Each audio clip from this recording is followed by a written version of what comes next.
Hey guys, it's Lori and welcome to Intuitive Dreams.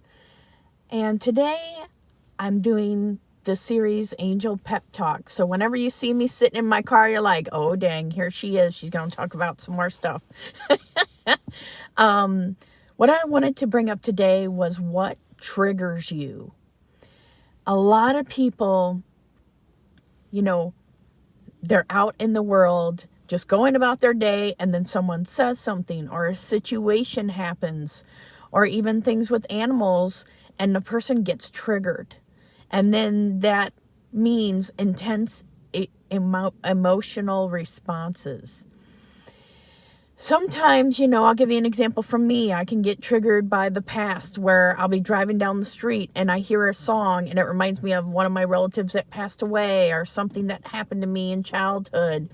So triggers can be good or bad. But here's the thing you want to pay attention to is when it feels negative and you just want to cry all day. Here's a little trick for it. Sit and take a break from feeling those emotions. Kind of distract yourself from it. Take a step back and be, you know what? There's something important here because why am I feeling this? And just say, calling in my angels, my spirit team to help me to understand what is at the root cause of this. Why am I feeling this? And a lot of times when people get triggered, they want to emotionally eat. So I know in the past, when something would happen, I would get triggered by something from my past, and then all of a sudden I'd want a cheeseburger, or I'd want french fries, or I want ice cream. So whenever that happens, the most important thing is to not beat yourself up about it, but to notice, okay, this happened for a reason. I need to sit with these feelings and just kind of process it and work through it. Because if I don't, I could stuff it down into my body. And if you keep having these emotional triggers and it stuffs down into your body, later on it can develop into a physical illness. And you don't want that. A lot of people, heavy people with stress can get ulcers and things like that, or whatever, for example. So, in the triggers, again, I'm just going to kind of go over, you just want to, the minute you get triggered, kind of stop yourself and say, okay, this is important. What does this mean for me? And how can I work through it? Rather than, oh my gosh, and you're stuck in all those emotions and you're riding the emotional roller coaster, which sometimes could last all day. And then ask your angels and guides, feel your feelings, and ask your angels and guides, please help me to heal the root causes of this. What action do I need to take?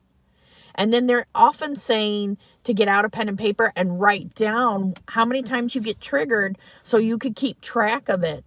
And then you can work on it and solve it. A lot of people may need counseling too, because if it was something that was very traumatic and then that prevents you from having better personal or intimate relationships, those are things worth talking to another person about. Let me see if there's anything else I wanted to say about the triggers. When you get them, okay, and you feel like you want to cry or something, just kind of sit with the feelings. Don't judge it as good or bad. Just kind of sit with it. Allow yourself to feel it. And then after a period of time, you'll notice that it will dissipate. Versus you're just sitting in that emotions and you're riding those ups and downs like a tidal wave. And then you're putting fearful thoughts on it. What about this? What about that? Or, oh yeah, you get stuck in that memory. Okay, so those are some helpful things that I've noticed. And it's helped me to work through my emotional triggers. Some things I still get triggered by years later. And then I'm like, and then I feel that intense emotion and I have to catch myself. Okay, guys, so that is the topic for today's on Angel Talk, Pep Talk.